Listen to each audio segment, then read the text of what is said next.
touch on the big man on campus part, he's been a 4-year starter at basketball as a freshman year on, at a really good high school program.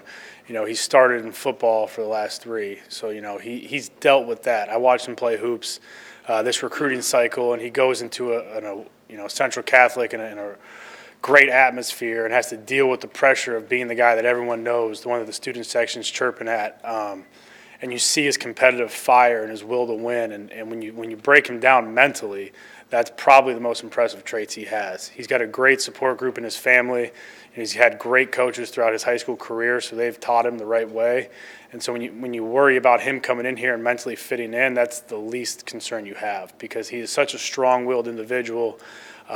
He's really a throwback. When you talk about recruiting a kid, he's all about football and wanting to help with recruiting and wanting to get a grasp of the offense and do things the right way. He's not caught up in stars, camps, numbers, things like that. I mean, he's been a pleasure to recruit because he's been pretty low maintenance in terms of, hey, he just wants to learn football and to get to know his teammates and to familiarize himself with Notre Dame, the university. And he's been a pleasure to work with, and I can't speak highly enough about his family. His parents are very involved, care a lot, and do a great job of raising him. He's a humble kid who, in this day and age doesn't need to be humble. I mean, so it's when a kid chooses, to be humble like that, it really speaks volumes to who he is.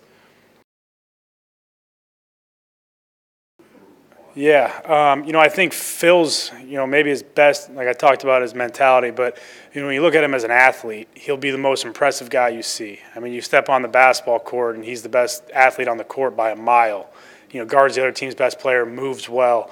You watch him on the football field, same thing. I mean, he is going to be athletically, there isn't a lot he can't do. So obviously the first step for a young quarterback is always the mental part. So the first thing you got to do is you got to get a benchmark on where he's at, in terms of recognizing coverage. How well does he learn things? How well is he able to retain things in the meeting room and translate them to the field? So that's always the biggest leap. And I've said this, a number of times. When people talk about the speed of the game changing, it's really not the physical part. It's really the mental aspect, especially at the quarterback position. If you're no lineman, it's a little bit different, because of the physicality.